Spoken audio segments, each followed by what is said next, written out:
siang, Mbak. Siang, ada yang bisa kami bantu? Kebetulan saya lagi ada kasus. Saya udah janji dengan Pak Dimas dan Bu Desil. Boleh dibantu, Pak? Ya, baik. Silakan isi nama dan juga kepentingannya, Pak. Halo, selamat siang Ibu Desil dan Pak Dimas. Ada tamu atas nama tamu yang ingin bertemu dengan Ibu dan juga Bapak. Baik, saya antar ke ruangan. Abizar, Iya. tolong antar Bapak ini ke ruangan Desil dan juga Pak Dimas ya. Oke, baik. Ayo, kita cek.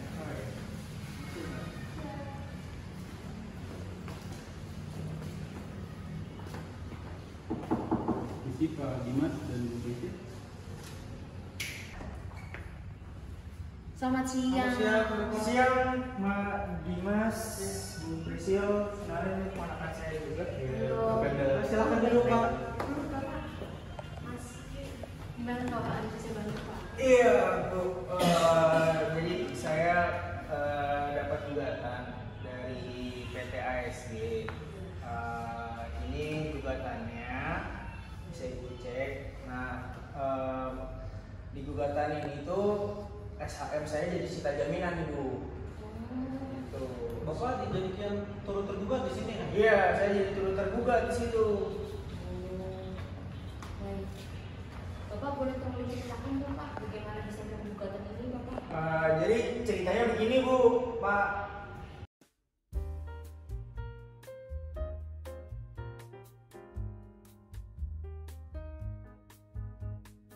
Jadi begini, saya mendapat surat gugatan Pak, yang dimana anak saya merupakan Direktur PT BMT yang bergerak di bidang pengiriman. Lalu, terdapat pihak PT ASG yang menggunakan jasa pengiriman yang dimiliki anak saya. Lalu barangnya mengalami kerusakan, sehingga PT ASG meminta pertanggungjawaban atas barang yang rusak tersebut. Namun, anak saya ingkar janji sehingga pembayaran atas ganti kerugian tersebut menunggak. Lalu PT ASG menawarkan kepada anak saya untuk melakukan menjual rumah saya, tetapi anak saya sudah menolaknya. Lalu anak saya melakukan jaminan berupa 2 unit motor, yaitu motor Kawasaki Ninja 250cc dan Yamaha Mio. Tetapi ditolak oleh PT ASG karena jaminannya jika dihitung-hitung hanya sebesar 23 juta. Dan sisa kewajiban yang belum dibayarkan oleh anak saya yaitu 328.021.500. Seiring dengan berjalannya waktu, anak saya tidak mampu untuk melakukan pembayaran atas kerugian PT ASG tersebut. Lalu pihak PT ASG melakukan permohonan sita jaminan. Nah, kan angsuran SHM rumah saya dilakukan oleh anak saya, walaupun bukan atas nama anak saya, tetapi atas nama saya. Tetapi di dalam sita jaminan tersebut dikatakan jelas bahwa rumah tersebut milik anak saya dan setidak-tidaknya harus diakui dan memiliki hak baik sebagian atas seluruhnya atas SHM tersebut. Jadi dalam gugatan tersebut, saya sebagai turut tergugat dan akhirnya SHM saya dijadikan objek sita jaminan. Nah, kira-kira itu bagaimana ya? Boleh saya minta tolong untuk membuatkan pendapat hukum dari Bapak atau Ibu? Oh, jadi begitu. Iya, Pak, Bu. Nah, saya ingin meminta Bapak Ibu nih sebagai advokat untuk membuatkan pendapat lah gitu. Bisa nggak? Baik Pak, akan saya segera buatkan pendapat hukumnya ya Pak. Atau legal opinion Pak, kami menyebutkan seperti itu. Oh, dimasukinnya ke legal opinion, Bu? Iya, nama lainnya legal opinion Pak. Oke. Apa ada lagi yang bisa kami bantu? Mungkin cukup ya? Cukup ya? Baik, mau minum teh dulu nggak? Nggak usah, Pak. Bu, sekian, terima kasih. Terima Sama-sama. kasih Pak. Sabar ya Pak. Iya. Terus mari Pak. Pengertian kedudukan atau pihak-pihak. Berikut beberapa definisi kedudukan atau pihak-pihak dalam gugatan perdata, yaitu yang pertama, penggugat. Dalam hukum acara perdata, orang yang merasa haknya dilanggar disebut sebagai penggugat. Jika dalam suatu gugatan terdapat banyak penggugat, maka disebut dalam gugatannya dengan para tergugat. Yang kedua, tergugat. Tergugat adalah orang yang ditarik ke muka pengadilan karena dirasa telah melanggar hak penggugat. Jika dalam suatu gugatan terdapat banyak pihak yang digugat, maka pihak-pihak tersebut dinamai dengan tergugat 1, tergugat 2, tergugat 3, dan seterusnya. Yang ketiga, turut tergugat. Pihak yang dimana dinyatakan sebagai turut tergugat dipergunakan bagi orang-orang yang tidak menguasai barang sengketa atau tidak berkewajiban untuk melakukan sesuatu. Namun, demi lengkapnya suatu gugatan, maka mereka harus disertakan. Dalam pelaksanaan hukuman putusan hakim, pihak turut tergugat tidak ikut menjalankan hukuman yang diputus untuk tergugat, namun hanya patuh dan tunduk terhadap isi putusan tersebut. Yang terakhir, penggugat atau tergugat intervensi. Pihak yang dimana merasa memiliki kepentingan dengan adanya perkara perdata yang ada dapat mengajukan permohonan untuk ditarik masuk dalam proses pemeriksaan perkara perdata tersebut yang lazim dinamakan sebagai intervensi. Menentukan pihak lawan dalam gugatan. Pihak lawan dalam sebuah gugatan perdata disebut dengan pihak tergugat. Dalam suatu gugatan dimungkinkan terdapat lebih dari satu pihak tergugat. Selanjutnya disebut sebagai tergugat 1, tergugat 2, dan seterusnya. Namun, selain pihak tergugat yang menjadi pihak lawan dalam sebuah gugatan perdata, sering ditemukan pihak turut tergugat. Kualifikasi tergugat dan turut tergugat ini tidak diatur dalam peraturan perundang-undangan, namun hal tersebut telah menjadi suatu praktik yang diterapkan dalam kasus per kasus. Untuk menentukan pihak tergugat dan turut tergugat adalah sebagai berikut. Baik, yang pertama tergugat. Untuk menentukan siapa tergugat 1, tergugat 2, dan seterusnya dapat melihat dari derajat perbuatan dan pertanggungjawaban masing-masing tergugat. Yang kedua, turut tergugat. Perlunya diikutsertakan turut tergugat dalam gugatan menurut jurisprudensi Mahkamah Agung dalam putusan nomor 1642K/PDT/2005 adalah karena dimasukkan sebagai pihak yang digugat atau minimal didudukan sebagai turut tergugat. Hal ini terjadi karena adanya keharusan para pihak dalam gugatan harus lengkap. Sehingga tanpa menggugat yang lain-lain itu maka subjek gugatan menjadi tidak lengkap. Syarat menjadi turut tergugat. Turut tergugat hanya tunduk pada isi putusan hakim di pengadilan karena turut tergugat ini tidak melakukan sesuatu perbuatan. Turut tergugat dipergunakan bagi orang-orang yang tidak menguasai barang sengketa atau tidak berkewajiban untuk melakukan sesuatu. Hanya demi lengkapnya suatu gugatan harus diikutsertakan. Mereka dalam petitum hanya sekedar dimohonkan agar tunduk dan taat terhadap putusan hakim. Perlu diikutsertakan turut tergugat dalam gugatan menurut jurisprudensi Mahkamah Agung dalam putusan nomor 1642 K/PDT/2005 adalah karena dimasukkan sebagai pihak yang digugat atau minimal didudukan sebagai turut tergugat. Hal ini terjadi dikarenakan adanya keharusan para pihak dalam gugatan harus lengkap, sehingga tanpa menggugat yang lain-lain itu maka subjek gugatan menjadi tidak lengkap. Turut tergugat tidak perlu memberikan bantahan terhadap pokok perkara. Akan tetapi, turut tergugat bisa saja mengajukan jawaban selama dipandang perlu. Hal ini berkaitan dengan urgensi kepentingan hukum yang perlu dibela. Artinya, urgensi dibuatkan jawaban oleh turut tergugat disesuaikan dengan pembelaan kepentingan turut tergugat itu sendiri.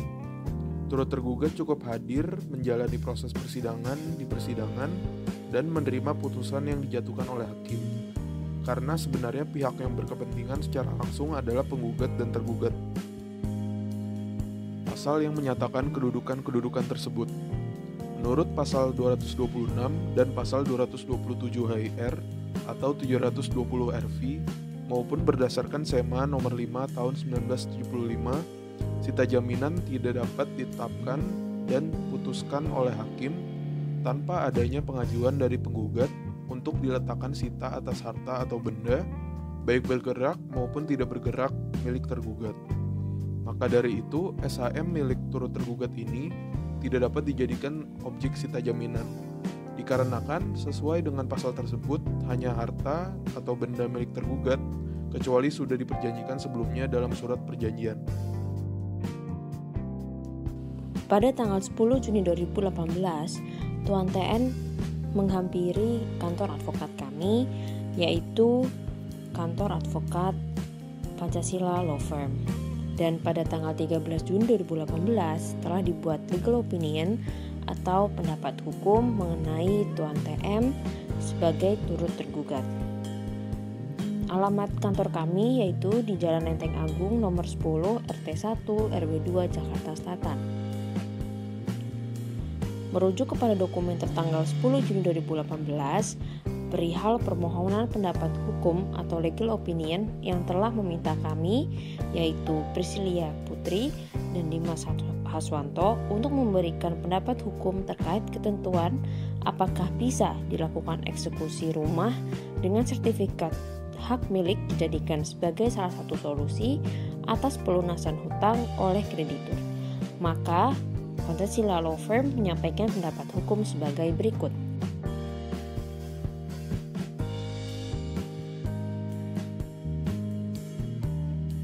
Berikut kasus posisi yang telah dirangkum dari surat gugatan yang telah dibuat oleh PT ASG kepada Tuan TN.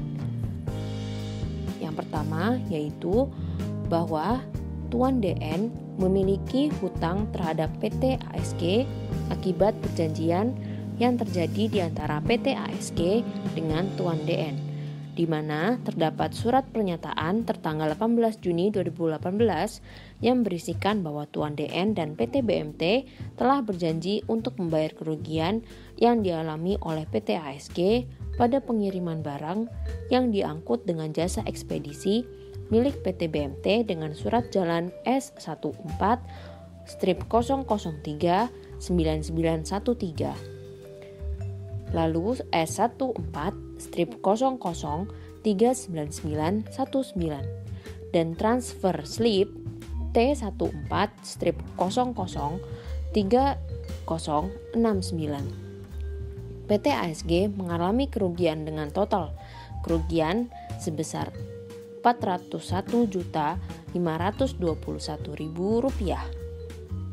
Yang kedua, bahwa pada tanggal 28 Oktober, PT BMT mengirimkan surat mengenai pengajuan permohonan untuk pengganti kerugian yang diderita PT ASG sebesar Rp401.521.500 yang akan dibayarkan secara angsuran sebesar Rp10 juta kepada PT ASG setiap bulannya. Yang ketiga, bahwa PT BMT dan Tuan DN mengirimkan surat kembali tanggal 1 Desember 2014 dan 13 Desember 2014 mengenai kesanggupan untuk mengangsur pada PT ASG selama 1 tahun di tahun 2015. Keempat, bahwa PT BMT dan Tuan DN tidak memenuhi kesanggupan pembayaran angsuran atas kerugian PT ASG yang mana PT BMT dan Tuan DN hanya membayar sebesar Rp25 juta pada Januari 2015 dan Rp80 juta pada Februari 2015. Yang kelima, bahwa PT BMT dan Tuan DN mengirimkan surat kembali pada tanggal 10 Maret 2015 mengenai pengurangan kesanggupan pembayaran kerugian PT ASG. Yang keenam, bahwa PT BMT dan Tuan DN tidak melaksanakan pembayaran angsuran kepada PT ASG dengan baik karena tidak membayar dengan tepat waktu dan tidak sesuai dengan jumlah angsuran yang telah disepakati. 7. Bahwa telah diadakan komunikasi antara PT ASG dan PT BMT dan Tuan DN untuk membahas mengenai solusi pembayaran ganti rugi kepada PT ASG pada tanggal 7 November 2017 yang memperoleh hasil sebagai berikut. 1. Tuan DN tidak memiliki solusi pembayaran atas kerugian PT ASG selain dengan menjanjikan permohonan permintaan order jasa ekspedisi dari PT BMT kepada PT ASG. Kedua, Tuan DN bersedia menyerahkan 2 unit sepeda motor berupa 1 unit Kawasaki Ninja 250 cc dan 1 unit Yamaha Mio senilai kurang lebih Rp23 juta. Yang ketiga, PT ASG memberi waktu selama 3 bulan kepada PT BMT dan Tuan DN dalam mencari solusi pembayaran kerugian kepada PT ASG, seperti menjual rumah milik Tuan TM yang ditempati oleh Tuan DN untuk melunasi sisa hutang. Namun penjualan rumah ditolak oleh Tuan DN. Kronologi kasus yang ke-8, bahwa PT ASG menolak pembayaran kerugian dengan order kembali dengan jasa PT BMT dan juga tawaran 2 unit motor yang diselesaikan oleh Tuan DN karena keduanya tidak sebanding dengan kerugian PT ASG dan dikhawatirkan bayaran angsuran tersebut akan berlangsung lama. 9. Bahwa tidak ada lagi solusi atau pilihan yang dapat diberikan sebagai penyelesaian lain oleh PT BMT dan Tuan DN untuk melunasi sisa kewajiban pelunasan utang atas kerugian terhadap PT ASG.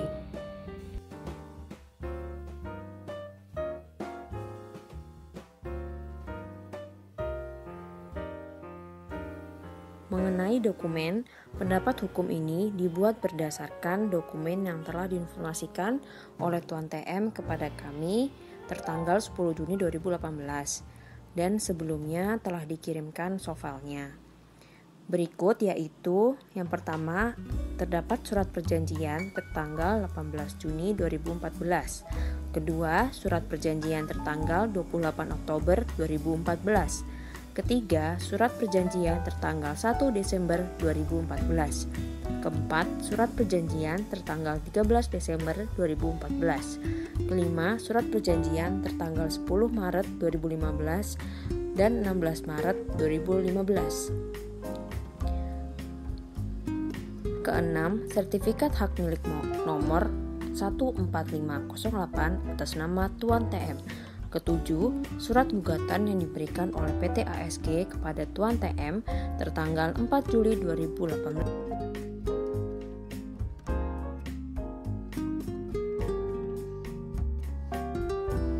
Berikut beberapa disclaimer yang dibuat oleh advokat dari Tuan TM, yaitu yang pertama, dokumen-dokumen yang diberikan oleh Tuan TM pada 10 Juni 2018 kepada kami adalah benar, akurat, dan menggambarkan keadaan terkini terkait permasalahan yang disampaikan, dan tidak ada fakta-fakta atau informasi lain yang apabila disampaikan di kemudian hari dapat mempengaruhi atau membatalkan informasi-informasi, fakta-fakta, atau data-data yang telah kami terima dalam pembuatan pendapat hukum ini.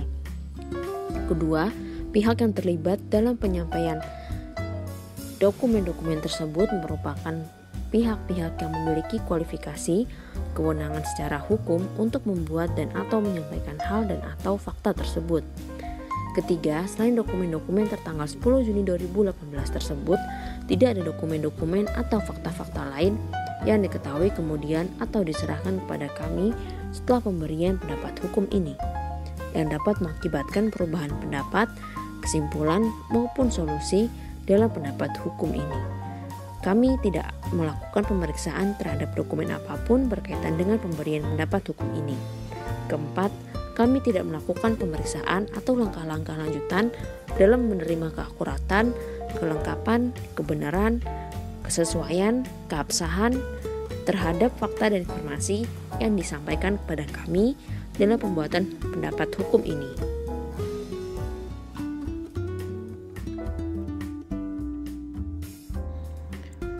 Berikut berupa dasar hukum atas legal opini yang kami berikan. Dalam memberikan pendapat hukum ini, kami telah melakukan penelaahan terhadap sumber hukum berupa peraturan, yaitu pasal 227 ayat 1 HIR yang berbunyi, jika terdapat persangkaan yang beralasan bahwa seorang yang berhutang selagi belum dijatuhkan keputusan atasnya atau selagi keputusan yang mengalahkannya belum dapat dijalankan, mencari akal akan menggelapkan atau membawa barangnya baik yang tidak tetap maupun tetap dengan maksud akan menjauhkan barang-barang itu dari penagih hutang, maka atas surat permintaan orang yang berkepentingan, ketua pengadilan dapat memberi perintah supaya disita barang itu untuk menjaga hak orang yang memasukkan permintaan itu. Dan kepada peminta harus diberitahukan akan menghadap persidangan pengadilan negeri yang pertama sesudah itu untuk memajukan dan menguatkan gugatannya.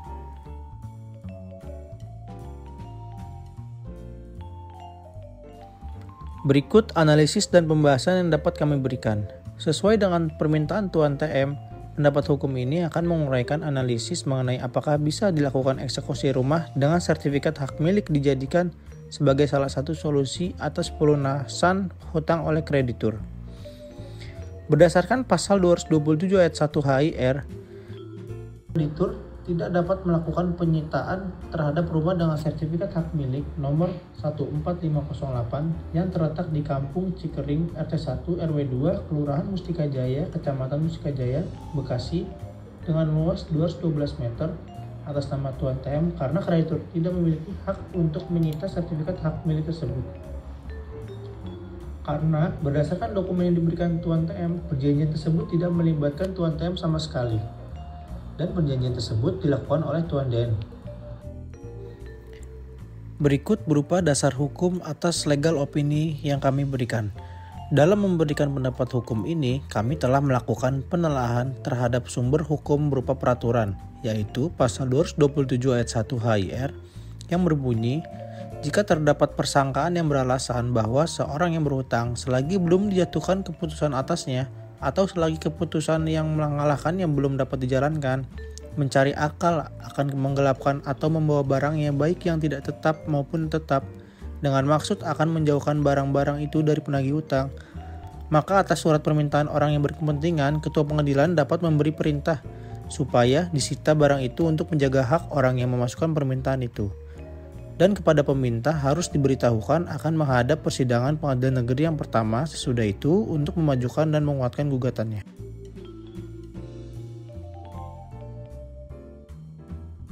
Berikutnya kesimpulan pendapat hukum yang dapat kami berikan, yaitu kreditur tidak dapat melakukan penyitaan terhadap rumah dengan sertifikat hak milik nomor 14508 yang terletak di Kampung Cikering RT 1 RW 2 Kelurahan Mustika Jaya, Kecamatan Mustika Jaya, Bekasi dengan luas 212 meter atas nama Tuan Tama karena kreditur tidak memiliki hak untuk menyita sertifikat hak milik tersebut karena berdasarkan dokumen yang diberikan oleh Tuan TM, perjanjian tersebut tidak melibatkan Tuan TM sama sekali dan perjanjian tersebut dilakukan oleh Tuan DN.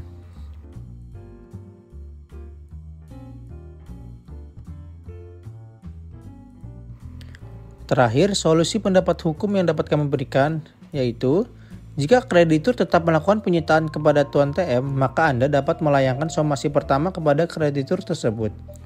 Jika kreditur tersebut tidak merespon somasi pertama yang telah diberikan, maka Anda dapat memberikan somasi kedua yang berisikan ancaman kalau masih ada penyitaan terhadap sertifikat hak milik nomor 14508 yang terletak di Kampung Cikering RT 1 RW 2 Kelurahan Mustika Jaya, Kecamatan Mustika Jaya, Bekasi dengan luas 211 meter atas nama Tuan TM, maka hal tersebut akan diajukan tingkat litigasi yaitu pengadilan negeri.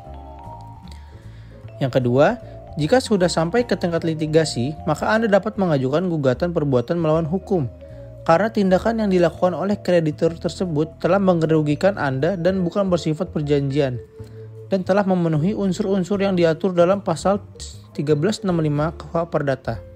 Juga disebutkan dalam gugatan Anda kalau pihak kreditur melakukan error in persona di dalam gugatannya dan hal tersebut merupakan cacat formil dalam suatu gugatan.